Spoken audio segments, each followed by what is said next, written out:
గౌతమ్ గారు నమస్తే సార్. నమస్తే అండి. సార్, మోడీ, అమిత్ షా ఈ ద్వయాన్ని నమ్మటానికి లేదని చెప్పి రాజకీయాల్లో ఆరితేరిన వాళ్ళందరికి కూడా తెలుసు అనమాట. ఎందుకంటే అవును. వాళ్ళు కౌగిలించుకున్నా సరే అది ఒక ధృతరాష్ట్రుడి కౌగిలిలా అనమాట. సో అందులో మనం నలిపేస్తారు అంతకు తప్ప మించి, అంతకు మించి. అంతకు మించి అవును. సో అలాంటి వాళ్ళ కౌగిల్లోకి తెలుసో తెలియకో కావాలనో చంద్రబాబు వెళ్ళి ఇరుక్కున్నాడు. సో దాంతో మన రాష్ట్రం కూడా వెళ్ళి అక్కడ ఇరుక్కున్నట్టయిన పరిస్థితి వచ్చింది. నేను ఎందుకు రాష్ట్రం ఇరుక్కుందని చెప్తున్నానంటే సార్, ఇప్పుడు నిజంగా గనక మొన్న అసలు బీజేపీతో గనక వీళ్ళు పొత్తులాక లేకుండా ఉంటే 24 ఎంపీ సీట్లు వీళ్ళే గెలిచేవాళ్ళు. సో అక్కడ మనం ఒక 6 సీట్లు కోల్పోయాం. 4 సీట్లు వైఎస్ఆర్సీపీకి కావచ్చు, 3 సీట్లు వీళ్ళకి కావచ్చు. ఒక 7 సీట్లు కోల్పోయాం. అలాగే మనకి సరే గెలిచినా ఒక మంచి మంత్రి పదవులు ఇస్తారు, ఎక్కువ మందిని మంత్రి వర్గంలో తీసుకుంటారు అనుకుంటే అక్కడ కూడా ఇద్దరినే తీసుకున్నారు. ఒకళ్ళకి మెయిన్ మినిస్ట్రీ ఇచ్చారు, ఒకళ్ళకి సహాయక మంత్రి పదవి ఇచ్చారు. కానీ పక్కనున్న కర్ణాటకలో మాత్రం ఇద్దరు ఎంపీలు గెలిస్తే వాళ్ళకు ఒక మంచి మంత్రి పదవి ఇచ్చారు. సో వీళ్ళది అలా ఉంది. సరే ఇయన్నీ పోయినీలే, చంద్రబాబు గారు బాగా ఏదైనా నెగోషియేట్ చేసుకుని ఉంటారు. స్పెషల్ స్టేటస్ మీద ఆయన బాగా వర్కౌట్ చేసి ఉంటారు. దాని మీదన్న అంగీకారం ఏదైనా ఉండుంటది అనుకున్నాం. కొంతమంది స్పీకర్ పదవి కూడా మాట్లాడుకున్నారు. అందుకే అన్ని ఎంపీ సీట్లు, అన్ని మంత్రి పదవుల కోసం ఎక్కువ ఫైట్ చేయలేదన్నారు. మనం చూసాం స్పీకర్ పదవి రాలేదు. అలాగే మంత్రి పదవులు 2 వచ్చినాయి. ఒకటి ఇది మంత్రి, ఒకటి సహాయక మంత్రి. ఇప్పుడు చూసుకుంటే స్పెషల్ స్టేటస్ మీద కూడా మళ్ళా ఈళ్ళేదో పన్నాగం పన్నుతున్నారేమో అనిపిస్తా ఉంటుంది సార్. ఎందుకంటే నితీష్ కుమార్ ఆల్రెడీ మొదలెట్టాడు. ఎన్నాళ్ళు కాముకున్న నితీష్ కుమార్ గత 5 సంవత్సరాల నుంచి కరెక్ట్‌గా చంద్రబాబు ఎప్పుడైతే ప్రభుత్వంలోకి వచ్చాడో, మళ్ళా ఈళ్ళు ఎప్పుడైతే ఒక కూటమిలో ఉన్నారో, మళ్ళా మాకు స్పెషల్ స్టేటస్ కావాలి, కనీసం స్పెషల్ ప్యాకేజ్ కావాలి అని మొదలెట్టాడు. సో చూస్తుంటే రేపొద్దున చంద్రబాబు గారిని కార్నర్ చేయడానికి నితీష్ కుమార్‌ని వాడుకుంటున్నారేమో ఈళ్ళు అనిపిస్తా ఉంది సార్. ఎందుకంటే ఇప్పుడు చంద్రబాబు స్పెషల్ ప్యాకేజ్ అడగగానే చూసావా, నువ్వు అడుగుతున్నావు, వాళ్ళు అడుగుతున్నారు, ఆళ్ళు అడుగుతున్నారు, మేము ఎంతమందికని ఇస్తాం, మేము ఇవ్వలేం కదా అనే ఒక స్టోరీ అల్లటానికి వీళ్ళు ఎక్కడో ప్రిపేర్ అవుతున్నారు. మళ్ళా చంద్రబాబు గారిని 2014, 2019లో పెట్టినట్టే ఇబ్బందులు పెడతారేమో అనిపిస్తా ఉంటుంది సార్. మీరేమంటారు? ఖచ్చితంగా అది డ్రామా అని కానీ, లేకపోతే నితీష్ కుమార్ తోటి మోడీ, అమిత్ షాలు ఆడుతున్న ద్వయం, ఆడుతున్న నాటకం అని కానీ చెప్పటానికి ఎటువంటి ఆధారాలు లేవు. కానీ కొన్ని పరిస్థితులన్నింటినీ మనం ఒకసారి తరచు చూసుకుంటే మనకేం అర్థమవుతుంది అనేది మాత్రం నేను ఇక్కడ వివరించదలుచుకున్నాను. స్పెషల్ స్టేటస్, ప్రత్యేక హోదా, దీన్ని బీహార్ అడుగుతుంది, ఆంధ్రప్రదేశ్ రాష్ట్రం అడుగుతుంది. ఇంకా అడుగుతున్న రాష్ట్రాలు చాలా ఉన్నాయి. ఇప్పుడు ఎన్డీఏలో ఉన్న, కూటమిలో ఉన్న ప్రధాన పార్టీల్లో అటు నితీష్ కుమార్ కానీ, ఇటు చంద్రబాబు నాయుడు కానీ, అటు బీహార్కి కానీ, ఇటు ఆంధ్రప్రదేశ్ రాష్ట్రానికి కానీ ప్రత్యేక హోదా కావాలి అనేది. ప్రత్యేక హోదాతోటి ఏం ఒరుగుతుందో అందరికీ తెలిసిందే. అది లాంగ్ రన్లో వచ్చే, ఫ్యూచర్లో వచ్చే ఫ్రూట్సే తప్ప ఇప్పుడు ఇమీడియట్గా మనకు కావాల్సిన దానికి, రావాల్సిన అవసరాలకో అభివృద్ధికో కావాల్సిన దానికి అది అంతగా పనికిరాదు అనే విషయాన్ని గుర్తించినప్పుడు చంద్రబాబు నాయుడు స్పెషల్ ప్యాకేజీకి ఒప్పుకున్నాడు. స్పెషల్ ప్యాకేజీకి ఒప్పుకుంటాడు అని ఆ రోజు వాళ్ళిద్దరు అనుకోలే. కావాలంటే స్పెషల్ ప్యాకేజీ ఇస్తాం, స్పెషల్ స్టేటస్ లేదు అని అంటే, కాదు మాకు స్పెషల్ స్టేటసే కావాలి అని చిన్నపిల్లోడు చాక్లెట్ కోసం మారాన్ చేసినట్టు అంటాడు చంద్రబాబు నాయుడు అని అనుకున్నారు. ఆ విషయాన్ని పెట్టుకొని మీకు ప్యాకేజ్ అయితే ఇస్తాం కానీ స్టేటస్ కుదరదండి అని అనొచ్చు అని. కానీ ఈయన వెంటనే ఒప్పుకున్నాడు. ఈయనకి తెలుసు స్పెషల్ ప్యాకేజీ అని అంటే అందులో గ్రాంట్ల రూపంలో కానీ, మరేదైనా రూపంలో కానీ ఇమీడియట్గా వచ్చే ఫ్రూట్స్ వస్తాయి. అప్పుడు గవర్నమెంట్ నడవటానికి కావాల్సిన నిధులు అన్నిటినీ సమకూరుతాయి. అభివృద్ధి ఏడ నుంచే మొదలు పెట్టుకోవచ్చు. స్పెషల్ స్టేటస్ వస్తే వచ్చే కంపెనీలని చంద్రబాబు నాయుడు వేరే చాలా తెచ్చుకోగలుగుతాడు. దాంతో వాళ్ళు కంగు తిన్నట్టయింది ప్యాకేజీ ఒప్పుకోగానే. అందులో చిన్న మెలక పెట్టారు. మీరు స్పెషల్ పర్పస్ వెహికల్ పెట్టుకోండి, అప్పుడు మీకు ప్యాకేజీ గురించి ఆలోచిద్దామని. ఇప్పుడు మరి నితీష్ కుమార్ కూడా మరి ఎస్పీవి పెట్టుకోవటానికి ఒప్పుకుంటాడా స్పెషల్ పర్పస్ వెహికల్? ఎలాగా? ఆయన స్టేటస్ లేకపోతే ప్యాకేజీ ఇచ్చినా కూడా ఓకే, ఏదో ఒకటి ఇప్పుడు కావాలి అని. దానికి కారణం ఏంటి? ఆయనకి అసెంబ్లీ ఎన్నికలు వచ్చి నెత్తి మీద కూర్చున్నాయి. ఈ పార్లమెంటు సార్వత్రిక ఎన్నికలని ఎలాగనో నెట్టుకుంటూ పోయాడు. ఇక అసెంబ్లీ ఉంది, ఆయన ఎదురుగా వేరే టాస్క్ ఉంది, దానికి టార్గెట్ చేసి ఆయన చేస్తా ఉన్నాడు.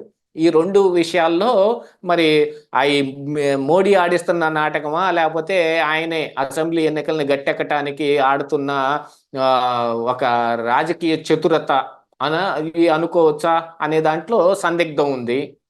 ఇక తీసి పక్కన పెట్టేస్తే చంద్రబాబు నాయుడికి ఉన్న సీట్లు కానీ ఆంధ్రప్రదేశ్ రాష్ట్రం నుంచి ఒక జరిగిన హెల్ప్ కానీ మోడీ అమిత్ షాలకు కావాలి తప్ప ఆంధ్రప్రదేశ్ రాష్ట్రంలో చంద్రబాబు నాయుడు ఉండటం వాళ్ళకి ఇష్టం లేదు. ఫస్ట్ ఆఫ్ ఆల్ అది గుర్తుపెట్టుకోవాలి. వాళ్ళు కోరుకున్న అత్యంత బలమైన వ్యక్తి కానీ ఎవరైనా కానీ జగన్మోహన్ రెడ్డి ఉండటం వాళ్ళకి కావాల్సింది. జగన్మోహన్ రెడ్డి ఉంటే ఇన్ని సిబిఐ ఈడీ కేసులు ఏలాడుతున్నాడు, గుప్పెట్లో చేతిలో ఉంటాడు, పిలక ఆంతను అలా పట్టుకొని ఉండొచ్చు. చంద్రబాబు నాయుడు అయితే చిక్కడు కదా, చేతికి చిక్కడు. చిక్కకపోగా ఇంకా బలపడతాడు. ఇక్కడ ఆంధ్రప్రదేశ్ రాష్ట్రంలో బలపడే అవకాశం ఉంది. ఎందుకంటే ప్రస్తుతం ఇక్కడ రాజకీయంగా కొంత స్పేస్ రాబోతోంది. వైఎస్ఆర్ కాంగ్రెస్ పార్టీ రావటానికి 40% ఓట్లు వచ్చినప్పటికీ కూడా సీట్లు మాత్రం 11కే కన్ఫైన్ అవటం మూలాన పార్టీ మూలాలు దెబ్బతింటం మొదలుపెట్టాయి. పార్టీ మూలాలు దెబ్బతింటం ఏ రోజైతే మొదలు పెట్టిందో ఆ రోజు ఆ పార్టీ మనుగడ సాగించటం కష్టమైపోయింది. అంటే ఒక పొలిటికల్ స్పేస్ వస్తుంది ఇక్కడ. ఆ స్పేస్ని రాకుండా చేసేస్తే, లేదు ఆ స్పేసు బలమైన నాయకుడు పోయి వీళ్ళ చెప్పు చేతల్లో ఉండే నాయకుడు ఉంటే వచ్చే స్పేస్ వాళ్ళకి కావాలి. ఇది మోడీ అమిత్ షాలు ఆడే నాటకం.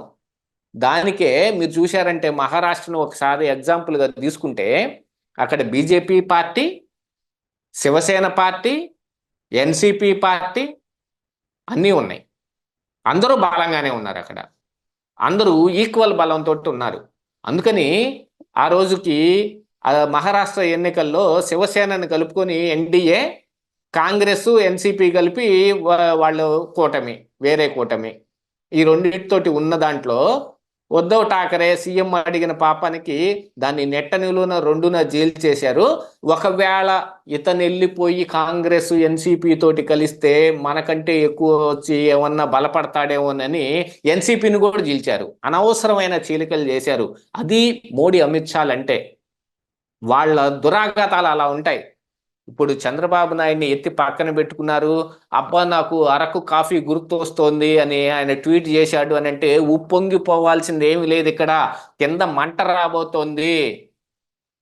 మనకి కాళ్ళ కింద ఉండే భూమి కదిలి నీళ్లు రాబోతున్నాయి అని అనుకోవాల్సిన అవసరం ఉంది. పోనీ చంద్రబాబు నాయుడు అంత పిచ్చోడైంది, ఆయన బాగానే తెలుసు, నీకున్న పరిజ్ఞానం ఆయనకి లేదా అంటారు. ఒకసారి వెళ్ళి మనం ఊబిలోకి దూకిన తరువాత ఎవడో కర్రందిస్తాడని దూకకూడదు. నిజంగా తాడు కొట్టుకొని దూకగలిగేవాడు కరెక్ట్గా దూకినట్టు లెక్క. మరి ఊబిలో తెలుసుకొని పైకి వస్తాడని, ఏమీ లేకుండా దూకి పలానా వాడు వచ్చి కర్రందిస్తాడు అని అనుకుంటానికి లేదు కదా. మరి అది ఊబి. ఆ ఊబిలోకి దిగేటప్పుడు మనం జాగ్రత్తగానే దిగాల్సిన అవసరం ఉంది. మరి ఆ జాగ్రత్తలు ఆయన తీసుకున్నాడేమో, తీసుకొని ఉండొచ్చేమో. అది ఇక్కడ రెండు రకాలైన ఆస్పెక్ట్స్ ఉన్నాయి. ఒకటి తెలుగుదేశం పార్టీ యొక్క భవిష్యత్తు, మరొకటి ఆంధ్రప్రదేశ్ రాష్ట్రం యొక్క భవిష్యత్తు. ఈ రెండు చంద్రబాబు నాయుడు చేతిలో ఉన్నాయి.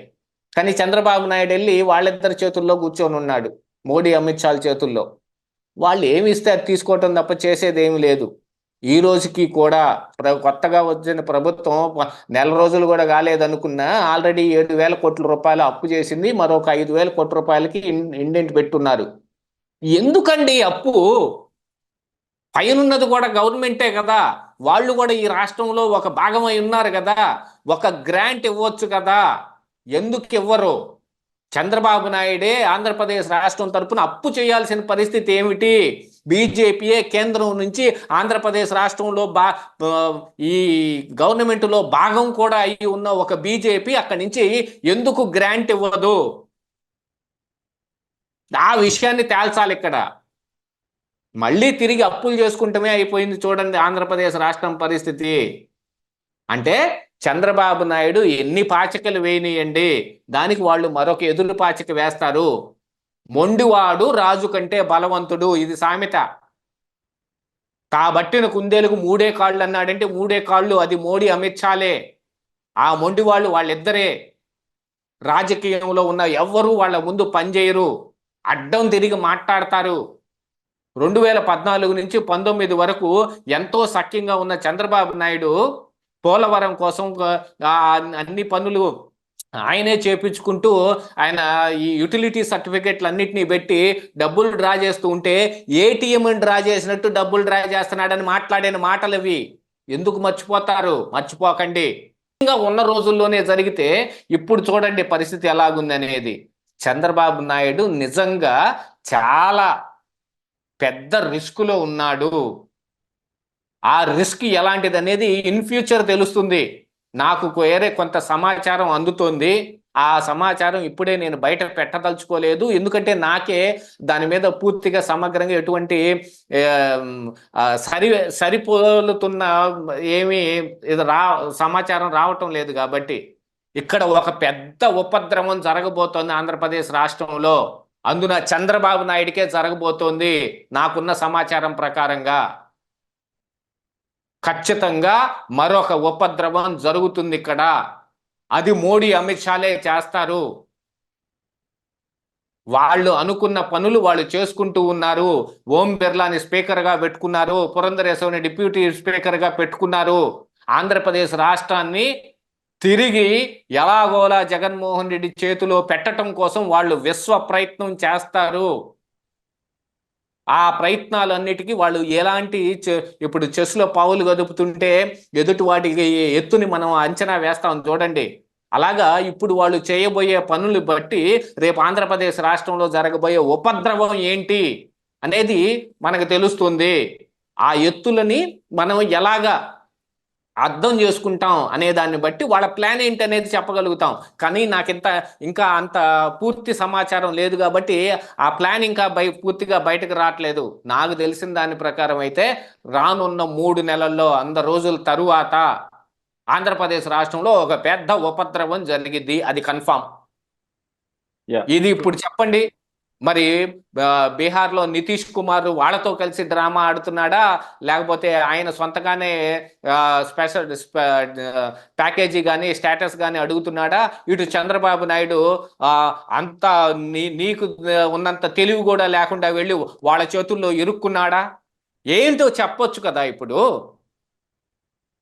ఇవి ఖచ్చితంగా వాళ్ళు ఆడుతున్న ఒక పెద్ద డ్రామా. ఎందుకంటే 2029 ఇప్పుడు వాళ్ళకి టార్గెట్గా కూర్చుంది. 24 గట్టెక్కింది, 29 టార్గెట్ అయ్యింది. ఇది కేవలం బీజేపీ పార్టీ మోడీ అమిత్ షాలే కాదు, ఆర్ఎస్ఎస్ టార్గెట్ కూడా ఇదే. 29లో మనం మళ్ళీ ఖచ్చితంగా ఉండాలి అని అంటే ఏం చేయాలి? ఈ రోజు నుంచే చేయండి. ఇదే ఉపద్రవం ఆంధ్రప్రదేశ్ రాష్ట్రంలో 100 రోజుల తర్వాత జరిగిద్ది. అప్పుడు ఇక మాట్లాడుకోవచ్చు. ఆ రోజు మాట్లాడే వాళ్ళు చాలా మంది రావచ్చు, కానీ అది జరగకుండా ఆపటం కోసం మనకున్న సమాచారాన్ని ఉపయోగించుకొని, మనం ఉన్న మైండ్ను ఉపయోగించుకొని మనం ఏం జరుగుద్దో ఒక ముందుగా గెస్ చేసి దాన్ని ప్రజలకు అర్థమయ్యేటట్టు చెబితే వాళ్ళు ఆపుతారు జరగాల్సిన దాన్ని. కావాలంటే కీళ్ళు ఎరగొట్టి వార్తలు పెడతారు. ఆ రోజు కోసం వీటన్నిటిని సమగ్రంగా సేకరించాల్సిన అవసరం ప్రతి మీడియాకి ఉంది. మీడియా చేయాల్సింది అది. వాళ్ళ ఇంట్లో బాత్రూముల్లో ఏం జరుగుతోంది, వీళ్ళింట్లో బెడ్రూముల్లో ఏం జరుగుతోంది కాదు. ఎవడి మైండ్లో ఎలా నడుస్తోంది, ఏం జరుగుతుంది గమనించాలి, అర్థం. అప్పుడు వాటిని బయట పెడితే ప్రజలు నిర్ణయం తీసుకుంటారు ఏం చేయాలో. అది మనం ఇప్పుడు చేయాల్సిన పరిస్థితి. డెఫినెట్గా సార్. అంటే మనం చూసాం చంద్రబాబు గారిని అన్యాయంగా అరెస్ట్ చేసిన జగన్మోహన్ రెడ్డి ఏమయ్యాడు. అలాగే జగన్మోహన్ రెడ్డి వెనకాల అమిత్ షా, మోడీ ఉన్నారని చెప్పి ఆ రోజు ఆంధ్రప్రదేశ్ ప్రజలంతా చంద్రబాబు నాయుడు అరెస్టు, నేను ఒక విషయం చెప్పదలుచుకున్నానండి అక్కడ. ఇందులో చంద్రబాబు నాయుడు అరెస్టు జగన్మోహన్ రెడ్డి మోటో కానే కాదు. అవును, నేను అదే చెప్పబోతున్నా. చంద్రబాబు నాయుడు అరెస్టు అమిత్ షా, మోడీల పన్నాగం. అందులో కేవలం అంటే కేవలం జగన్మోహన్ రెడ్డి ఒక పావు మాత్రమే. అవును, జగన్మోహన్ రెడ్డిని ఉపయోగించుకొని చేశారు. ఢిల్లీలో కేజ్రీవాల్ అరెస్ట్ కానివ్వండి, జార్ఖండ్లో హేమంత్ సోరెన్ అరెస్ట్ కానివ్వండి, ఏదైనా ఇక్కడ ఆంధ్రప్రదేశ్ రాష్ట్రంలో చంద్రబాబు నాయుడు అరెస్ట్ కానివ్వండి, సీఎం అయినా సరే రేపు మళ్ళీ చంద్రబాబు నాయుడు అరెస్ట్ అవ్వడు అని ఎవరైనా చెప్పగలుగుతాడా? ఎవడూ చెప్పలేడు. ఇలాంటివే ఉపద్రవాలు జరిగాయి. ఢిల్లీలో సీఎంగానే ఉన్న కేజ్రీవాల్ని అరెస్ట్ చేశారు. హేమంత్ సోరెన్ విలువనిచ్చి రాజ్యాంగాన్ని గౌరవించి ఆయన ఆ సీఎం పదవికి రాజీనామా చేసి అరెస్ట్ అయ్యాడు. ఆయనకున్న విలువ కూడా మోడీ అమిత్ షాలకు లేదు. మళ్ళీ విలువలు తిరిగి చంద్రబాబు నాయుడు అరెస్టు జరగదు అని ఎవరైనా చెప్పగలరా? ఎవరు చెప్పలేరు. ఇలాంటి ఉపద్రవాలకు చాలా ఆస్కారం ఉంది. అదే అదే విలువలు మోడీ అమిత్ షా అంటే. విలువలను మోడీ అమిత్ షాని ఒక పక్కన పెట్టి మాట్లాడకూడదు సార్. అది విలువలకు అవును. అవమానం చేసినట్టు. ఎందుకంటే మనం అదే జగన్మోహన్ రెడ్డి అరెస్ట్ చేసి అదే జగన్మోహన్ రెడ్డి ఎంత పాపం మూట కట్టుకున్నాడో మనం చూసాం. కనీసం ప్రతిపక్ష హోదా లేకుండా అయిపోయాడు. కాకపోతే అదే బీజేపీకి ఆంధ్రప్రదేశ్లో బీజేపీకి ఈసారి కనీసం 1% కూడా వచ్చేది కాదు. కానీ చంద్రబాబు వెళ్ళి మళ్ళీ బీజేపీని కౌగిలించుకోవడం వల్ల వాళ్ళకు 3 ఎంపీ సీట్లు, కొన్ని ఎమ్మెల్యే సీట్లు ఈ రోజు మంత్రి పదవులు తగలడ్డాయి ఆంధ్రప్రదేశ్లో. సో డెఫినెట్ గా అది చంద్రబాబు గారు చేసుకున్న ఏదైనా సరే అది చంద్రబాబు గారు బీజేపీకి ఇచ్చిన విలువ అవ్వచ్చు, బీజేపీకి ఇచ్చిన భిక్ష అవ్వచ్చు. కానీ చంద్రబాబు గారు ఇప్పుడు బీజేపీ నుంచి ఎలా ఎలా బయటపడతారు, బీజేపీతో ఆయనకు కావాల్సిన పనులు ఎలా చేయించుకుంటారు అన్నదే నిజంగా చంద్రబాబు గారి మీద ఉన్న కర్తవ్యం. ఎందుకంటే చంద్రబాబు గారు బీజేపీతో వెళ్ళినా సరే అందరూ ఎందుకు యాక్సెప్ట్ చేశారంటే, ఒకటి ఎలక్షన్ సజావుగా జరుగుతాయని, ఇంకోటి రేపొద్దున ప్రభుత్వం ఫామ్ అయినా సరే మనకి రాష్ట్రం చాలా లోటు బడ్జెట్లో ఉంది కాబట్టి కావాల్సిన నిధులు కానీ, స్పెషల్ స్టేటస్లు కానీ ఇలాంటివన్నీ వస్తాయని. కానీ వీటిల్లో మాత్రం చంద్రబాబు గారు సఫలీకృతం అవకపోతే మాత్రం రేపొద్దున చంద్రబాబుని, పవన్ కళ్యాణ్ని ఇద్దరిని కూడా తెలుగు ప్రజలు మళ్ళా 2019లో ఏ పొజిషన్ అయితే ఇచ్చారో మళ్ళీ అదే పొజిషన్ ఇవ్వటానికి అయితే ఎందులోనూ సంకోచించరు. చూద్దాం సార్. థ్యాంక్ యూ అండి. Thank you very much sir.